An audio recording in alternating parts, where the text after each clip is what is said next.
Bem, você aí já se imaginou viajando no tempo no meio de um guarda-chuva vermelho e mágico? Imagino que não, porque eu também não. Mas a protagonista do livro de hoje, sim. Então senta aí que tem mais uma resenha aqui no canal. Oi pessoal, tudo bem com vocês? Sejam bem-vindos para mais um vídeo, mais uma resenha aqui no canal. Então, um leve gostinho na introdução desse vídeo. No livro de hoje tem Viagem no Tempo. Muito legal, a história é bem construída. E o livro que eu estou falando é esse daqui da Pat Miller, As Estrelas Sempre Brilham Acima das Nuvens Escuras.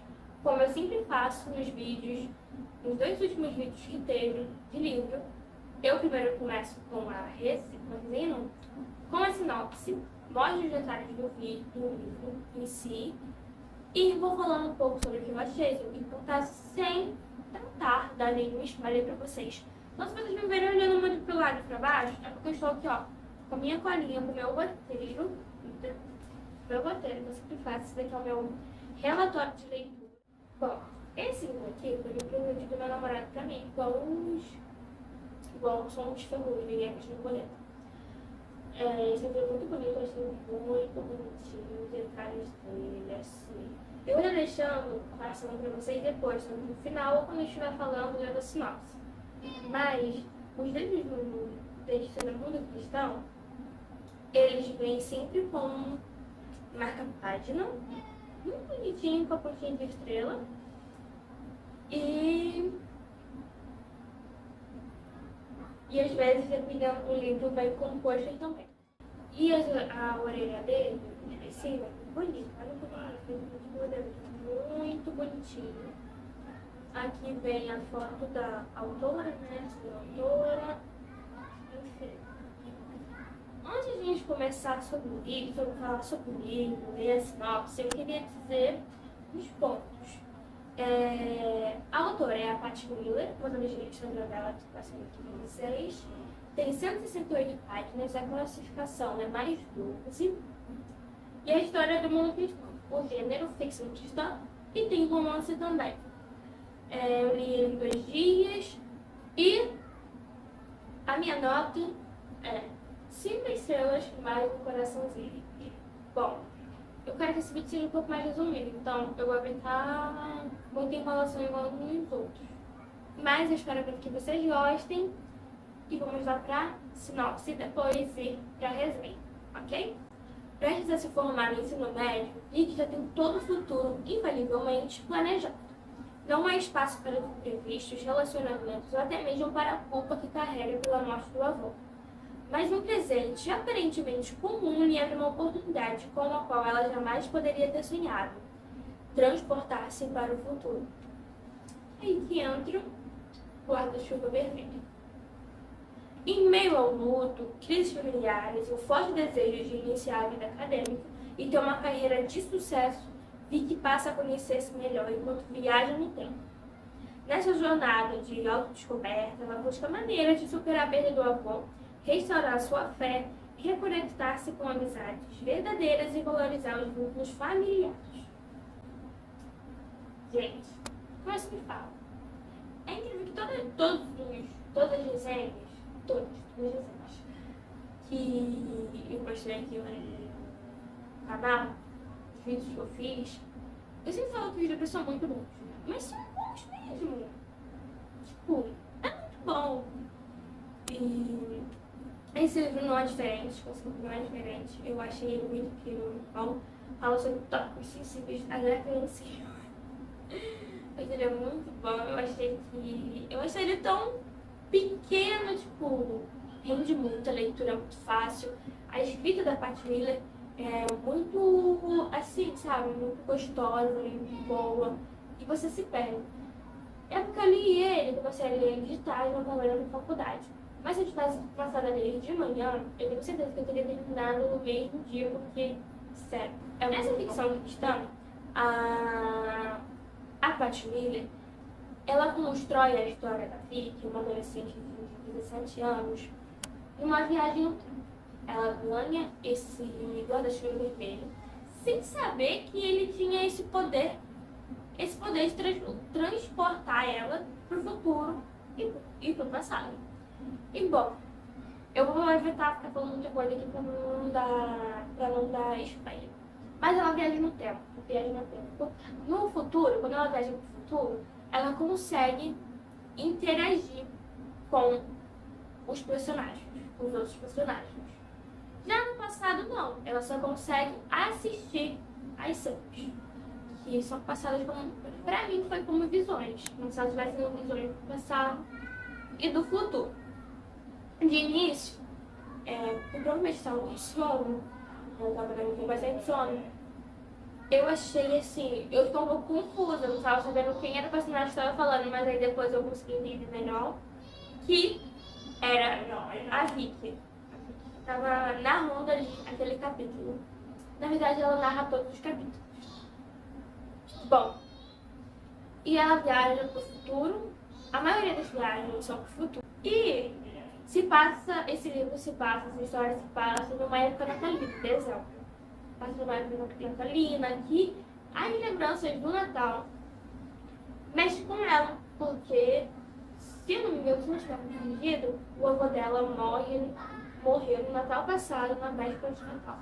Então ele ia fazer um ano, e ele gostava bastante, ele ia na praça e falava da história do menino que nasceu para poder salvar o mundo. Bom, e os pontos principais desse livro que eu achei é que trabalha sobre a culpa, dela se culpar por uma coisa que ela não tem culpa, que não está no controle dela, pela preocupação excessiva do futuro, que nada pode, né? Tá tudo bem planejado. Eu ia falar com uma palavra, mas tá tudo assim, tudo planejado, é um plano infalível. Infalível para ela. Em faculdade não tem espaço para isso, para amizades, relacionamentos, não tem. E tem um ponto assim, muito assim, que foi central assim, para mim, toda a história do livro, é a crise de fé que ela passa. Quando o avô dela morre, sem ela perceber, a fé dela também morre. Porque ela cresceu ouvindo e vendo o avô dela indo pra igreja, falando da fé dela, e ela acompanhava. Só que, ao invés de ela viver a sua própria fé em Cristo, ela vivia a fé do avô dela. Então, quando o avô dela morre, a fé dela também morre. E ela meio que fica um pouco revoltada com isso. Ela não coloca a culpa em Deus. Mas ela fica, assim, se afasta, para de ir pra igreja, para de ir nos encontros de jovens, enfim. E até que acontece isso dela se viajar no tempo. E nessa viagem no tempo, ela descobre que o melhor amigo dela, que ela também é apaixonada por ele, que ela é apaixonada por ele, descobre que ele também é apaixonado por ela. E ela vê a sua vida daqui a 30 anos, na idade do sucesso, e vê que tá totalmente diferente. Ela se vestiu de uma forma que ela nunca se vestiria, bebendo, fumando, enfim. Ou seja, o plano infalível faliu. E vê questões também familiares, que os pais dela acabam se divorciando, ela se encontra sozinha, se envolvendo com homens por carência, relacionamentos frustrados, essas coisas sensíveis assim. E eu acho que a autora construiu muito bem toda essa linha do tempo, passado, presente e futuro, e se encaixou. E quando a Vicky do presente, aqui na viajando no tempo, vê a do futuro, e quando volta nas lembranças passadas, ela começa, tipo assim, tá, eu preciso mudar isso, eu preciso voltar e mudar isso. Então, quando as visões, a viagem no tempo acaba, ela passa a ser diferente, ela passa a aproveitar mais o tempo, porque o tempo com as pessoas, o tempo de qualidade com as pessoas, porque ela ama com os amigos, com os familiares. Porque ela então percebe que, tá, tem que estudar, mas eu preciso curtir a minha vida, curtir no sentido que eu preciso ter esse tempo de qualidade. Então, nessa narrativa dela tá se vendo no passado, vendo o eu presente dela e o eu futuro, é essa jornada de descoberta, de um reencontro com ela mesma, para poder entender Tá, qual é a minha maior motivação? Qual é o meu melhor sonho? O que eu não quero perder no futuro? O que eu não dei valor no passado? Pela passar a valorizar os amigos da família. E um ponto central desse livro que eu já falei é a crise de fé que ela tem. Então, acho que se eu não me engano, era a última viagem do tempo dela. No tempo que é pro passado. Que ela se vê na igreja, com as mãos levantadas, junto com os amigos e com a família dela. Ela percebe que fazia tempo, que realmente fazia tempo que ela não se encontrava nos jovens, não ia nos encontros semanais, não ia em vários cultos. E toda vez que ela via alguém na igreja, ela trocava atrás de caminho, mudava de calçada, que ela estava se distanciando. Então ela percebe que ela não estava vivendo uma fé dela, a fé verdadeira dela, ela estava vivendo a fé do avô. Então, por isso que quando o avô dela morre, as coisas começam a desandar. Ela começa a se culpar pelo luto, ela começa a se culpar pela morte do avô. E ela coloca o plano infalível dela como prioridade. Ah, mas eu sei que Deus sabe todas as coisas, mas tipo, Deus aqui, o plano aqui, sabe? Deus, sabe? Eu não consigo e não quero colocar Deus no centro do meu plano infalível, porque Ele é infalível e Ele não é possível e Ele não tem. E aí ela tem um reencontro com Jesus, ela é atraída pela presença de Jesus, ela é atraída por esse amor. E ali ela reconhece que falhou nisso, ela reconhece que precisa da fé dela, ela pede perdão, pede misericórdia do Senhor. E ela ali, ela tem um encontro, ela entende que Jesus não tem culpa de nada, o Senhor não tem culpa de nada, o Senhor não tem culpa. Tudo acontece por um propósito. Então, quando ela entende isso, todo o fardo de culpa, de medo, porque a culpa ela vem carregada de medo. Às vezes a gente acha que é só a culpa, mas o medo está ali junto. E é por isso que vem muitas pessoas nos oferecendo ajuda para nos ajudar com isso. A gente não aceita, porque a gente tem medo. Esse medo de fracassar, esse medo de ser inútil, de não ter uma utilidade, esse medo de ter tudo errado, esse medo de perder tudo seu poder. Só que a gente tem que entender também que a gente é pecador, a gente é humano, então uma hora ou outra, algo vai sair das nossas mãos, algo vai escapar das nossas mãos, uma hora a gente vai falhar, uma hora a gente vai cansar, sabe? A gente não é de ferro. E a gente também precisa aproveitar as coisas. Eu sei que a gente tem que se dedicar para os estudos, a gente tem que se dedicar para o nosso trabalho, mas a gente não pode esquecer o principal, que é a prioridade, porque a prioridade do Senhor, porque quando Jesus voltar, todas essas coisas passarão. E só há de ter a nossa salvação, a nossa fé e Jesus. Então foi essas reflexões que esse livro me deu. Então, e ela pede perdão. E o perdão era essa chave que ela precisava. Então, ela foi liberta de toda a culpa, de todo medo, de tudo aquilo que estava ali prisionando ela, impedindo dela aceitar a ajuda da melhor amiga. E aquilo ali era a nova chance que o Senhor estava dando. Então, ela passa por isso. Do luto, gente, tem umas coisas que a gente vai falar. Do luto, da crise de fé, da preocupação excessiva.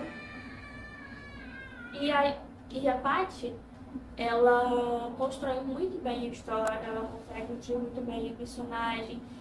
Ela constrói aqui, passa o que está acontecendo aqui com ela, aí vai no futuro, aí no início do futuro aqui se cola com o presente e tá ligado no passado. E na hora de finalizar, essa viagem do tempo foi bem construída, porque se liga quando ela volta para o presente, para a vida real aqui e agora, a forma como que ela mostrou, como que ela acordava dessa viagem do tempo, está totalmente ligada à forma como ela foi no início disso, tipo, ela abre o guarda-chuva. E eu acho que desse livro, eu tenho mais que poder falar sobre isso. para você que já passou, está passando por uma crise de fé, e você passa por oscilações na fé, talvez você não esteja seguindo a fé dos seus pais, dos seus avós e não a sua. Será que esse não é o momento de você se encontrar com Jesus? Ah, mas agora eu me reencontrei com ele, eu encontro com ele. E se, através dessa sua salvação, ele não está te convidando a se encontrar com ele de novo? Os encontros não devem ser marcados por uma única vez. A gente deve sempre se encontrar com Jesus. E o Senhor sempre nos chama para esse encontro. Então, acho que foi isso. A gente se encontrar com Jesus e perceber a fé que a gente está seguindo. É a nossa fé ou é a fé do próximo?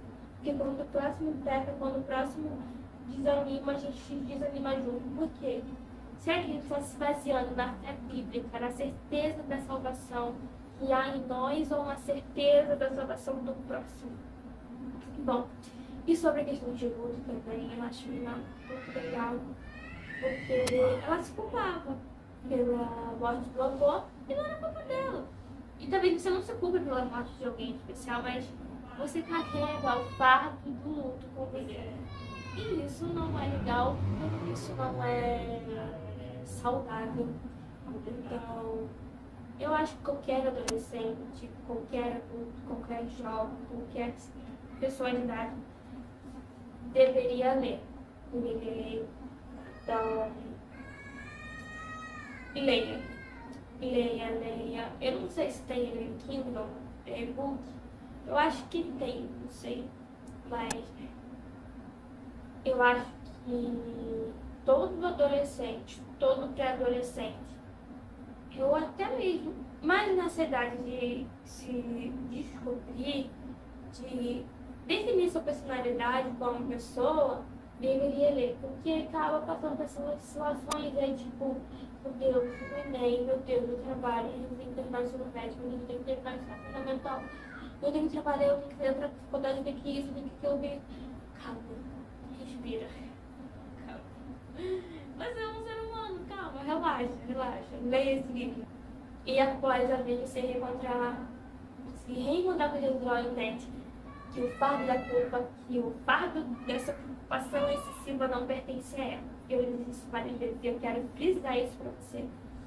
Às vezes, a culpa que você sente vem carregada no medo, porque ele está aqui escondido no seu coração. Às vezes é o medo falando e não é a culpa. Então, a culpa sempre será carregada no medo. Então, se livre dessa culpa, se livre desse medo, se livre desse fardo que não pertence a você. Porque o jugo dele é suave, o fardo dele é leve. Troca de fardo, troca de jugo com o Senhor. Que você não merece carregar isso. Não merece. E também não é sobre merecimento de você entender que você não precisa ficar carregando coisas que não te pertencem. Coisas que você está colocando sobre si, que ninguém tem impondo. É você que tem impondo, sabe? Então, libera o perdão, se perdoe, perdoe o próximo, peça perdão ao Senhor e siga a sua vida, siga Jesus e tenha esse reencontro com Ele. Bom, eu acho que de todo mundo, eu acho que isso que eu tinha que falar, como eu disse, eu queria ser bem objetivo, eu queria ser muito claro, eu queria ser mais rápida, mas não me hoje. É um livro que tem viagem no tempo, passa em época natalina, no caso de dezembro. Tem romance, tem. Deixa eu ver, viagem no tempo. Fala sobre culpa, sobre crise de fé, preocupação excessiva no futuro. E leia. Você que é mãe, você que é pai. E tem um filho que é adolescente, um filho que já é adulto, jovem, criança. Criança não, porque quando estiver entrando na fase da adolescência. Presentei. Seja menino, menina, homem, mulher. E para poder finalizar, eu queria dizer uma frase que foi uma reflexão minha. Eu acho que tem uma frase assim parecida, eu não me lembro de como tá. Que ela entrega o plano falível dela. Mas não sei. Eu tirei uma pequena reflexão sobre isso, e sobre também o que ela disse, que eu coloquei em minhas palavras, que eu queria deixar pra você, leitora, pra você que tá assistindo esse vídeo. Entregar o nosso plano falido a Jesus, o nosso fardo de culpa, de medo, de angústia, é entender que até podemos falhar, mas ele não. E os planos dele são maiores do que os nossos. A gente tem isso, a gente tem essa tendência de falhar, mas ele não. Então, ele tá aqui para nos perdoar, tá aqui para nos redimir, tá aqui com a sua graça, com a sua misericórdia sobre nós, que se renova a cada manhã.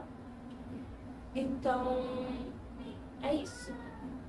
Os nossos planos, a gente diz ser infalível, não é falível. Eles são falhos. A gente vai errar, mas o Senhor é poderoso para poder fazer infinitamente mais do que pensamos, do que pedimos, do que esperamos, do que ousamos assim imaginar no nosso futuro. Ele é infinitamente mais, ele é muito maior do que isso. Os planos dele, os propósitos do Senhor são maiores do que isso. Então, não carregue culpa, não carregue medo sobre você. Seja livre. E leia As Estrelas Sempre Brilham Acima das Nuvens.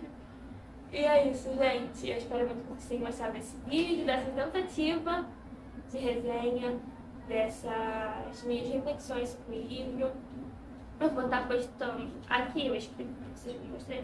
Eu escrevi um pouco do que eu queria falar com vocês. E eu vou passar isso aqui vou digitalizar e vou colocar lá no Instagram. Então me dê uma resenha lá no Instagram também, escrito. Então se você ficou meio assim, tá, Esla, aí tá. Mas lá no meu Instagram é esse daqui, @euesla_oliveira com 2 A's no final. 2 A's no final. E é isso, eu espero que vocês tenham gostado. Que vocês também tenham ficado assim, pensativos quanto às tópicos que são falados nesse livro. E é isso, gente. Até o próximo vídeo. Fiquem com Deus, fiquem bem. E super beijo. Até o próximo vídeo.